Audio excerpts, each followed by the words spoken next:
Tuhan bersamamu. dan bersama rohmu. Inilah Injil suci menurut Matius.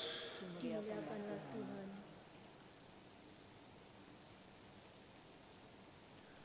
Pada waktu itu Yesus bersabda, "Celakalah kalian, hai ahli-ahli Taurat dan orang-orang Farisi, hai kalian, orang-orang munafik, sebab kalian itu seperti kuburan yang dilabur putih. Sebelah luarnya memang tampak bersih, tetapi sebelah dalamnya penuh tulang belulang dan berbagai jenis kotoran.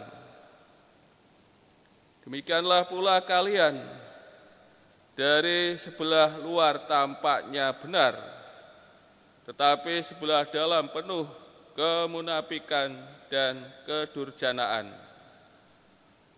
Celakalah kalian, hai ahli-ahli Taurat dan orang-orang Farisi, hai kalian orang-orang munafik, kalian membangun makam bagi nabi-nabi dan memperindah tugu peringatan bagi orang-orang saleh.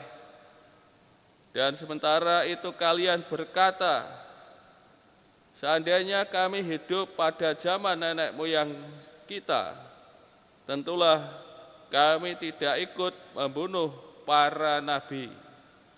Tetapi dengan demikian kalian bersaksi melawan dirimu sendiri, bahwa kalian keturunan pembunuh nabi-nabi itu. Jadi penuhilah takaran para leluhurmu." Demikianlah sabda Tuhan. Terpujilah Kristus. Saudara-saudari yang terkasih, kita mendengar sabda celaka ke-6 dan ke-7 yang oleh Tuhan Yesus ditujukan kepada ahli-ahli Taurat dan orang-orang Farisi. Sabda celaka yang ke-6 mempertontonkan penampilan luar yang sangat cantik, sehingga mereka nampak benar dalam relasi dengan Allah dan sesama. Namun segi dalam mereka penuh kemunafikan dan tindakan kejahatan. Orang Farisi dan ahli Taurat ini bermuka dua. Ada kesenjangan yang sangat dalam, yang lebar antara penampilan luar dengan penampilan dalam diri mereka.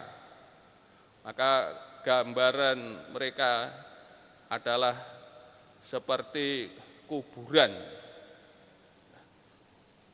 yang nampak dari luar dilabur putih, nampak bersih dan sebagainya. Namun di dalamnya namanya kuburan penuh tulang belulang, kebusukan. Ini yang terjadi dengan orang-orang Farisi dan ahli Taurat yang dikecam oleh Tuhan Yesus. Ucapan celaka yang ke-7 dan yang ini merupakan yang terakhir, orang-orang Farisi dan ahli Taurat seolah-olah mereka menghormati para nabi dan orang saleh dengan membangun makam mereka dan juga tugu-tugu peringatan bagi orang saleh.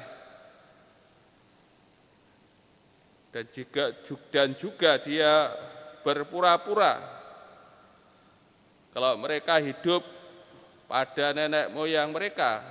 Mereka tidak akan membunuh para nabi dan orang saleh. Namun demikian mereka ini tetap sebagai keturunan pembunuh, dan mereka pun segera akan membunuh Tuhan Yesus, Nabi agung, Nabi besar. Mereka pun keturunan pembunuh, dan ia akan segera juga membunuh Tuhan Yesus. Maka mereka dikecam oleh Tuhan kita Yesus Kristus atas perbuatan mereka. Saudara-saudara yang kasih, melalui sabda Tuhan ini pentingnya kita antara kata dan tindakan ini satu, bukan bermuka dua, namun satu antara tindakan dan perkataan,